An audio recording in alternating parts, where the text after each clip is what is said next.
anyway, before I had moved into that position, the innovation coordinator had really written this morning for these 3D crayon pop pens. And she came to me and said, "Do you think we could use them?" Well, our picture turns down stuff. So I took them in. I truly teach science, English, reading and writing. And so, first of all, we had to figure out how to do it. So it was a whole experience just reading the instructions. Sorry. Reading the instructions and just really learning how to control the amount of ink, you call it, when it comes out of the pen. And so there's a lot of different settings.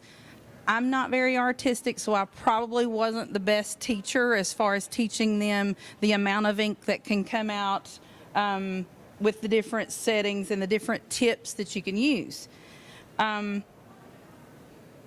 So we kind of freestyled for a while.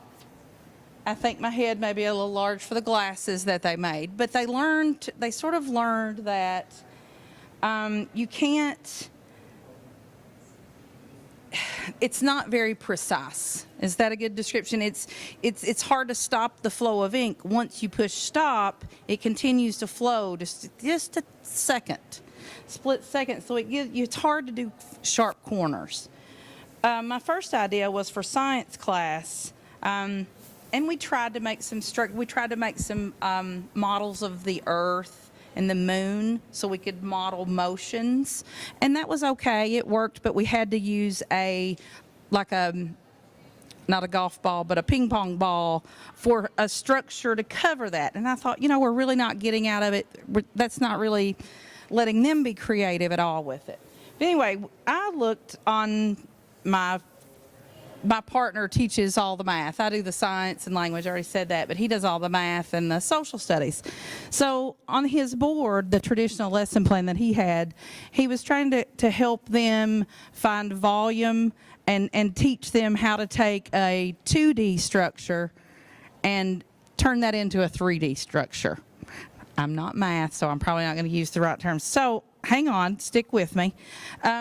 Two-dimensional and three-dimensional shapes. The students were having difficulty with making nets. Did any of you teach math? So you know what I mean now? Okay. So they were having trouble with that.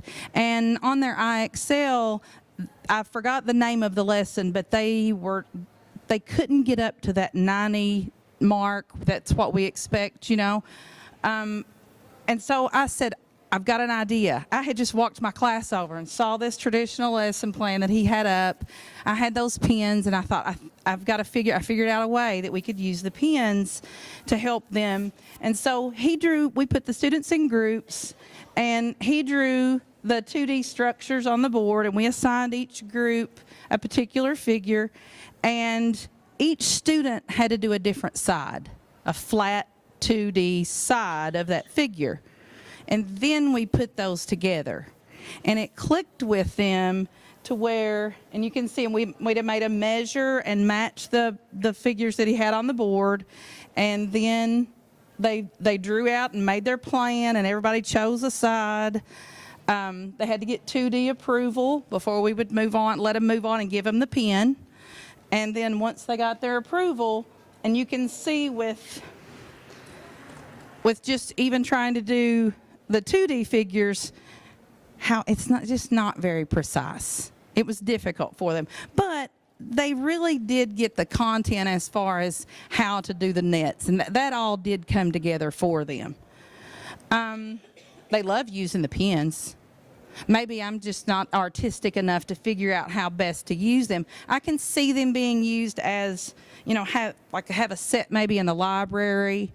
I don't know that you check it out when the math teachers in the building want to check it out and use it. I don't know that you would use them that many times per year that each teacher would need a set of them, because they're very expensive. And the ink is really expensive. It goes pretty quick.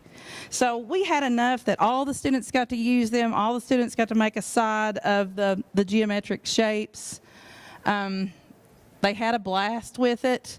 I do think the ARI mission and vision for integrating that new technology, kids love new stuff. We love new stuff. And it did motivate them that day when we were teaching those structures. They had kind of struggled with the lessons. the traditional way. And so when we did this, we just spent maybe 2 hours on this, and they got it. When they logged back on and they did the IXL lessons again, we were getting 90s. So although I didn't teach math, I saw that just using that tool it did help them to understand. Students actually had fun gaining firsthand experience in how to deconstruct and assemble the geometric shapes. But let's be honest, the precision factor is thumbs down. I've got a little bowl full of trinkets that they made if you want to just see how it looks, the figures look, or how it feels when you're finished. Safety feature-wise, it's a thumbs up. There's no hot glue. It looks like it would be like a hot glue gun, but it comes out cool. I mean, it cures immediately. Another thumbs down is the way that it cures is the LED lights here on the end. So, of course, what do the 6th graders do? Shine it in your eyes. So that was another thumbs down. You know how they are. Any questions? Okay, thank you.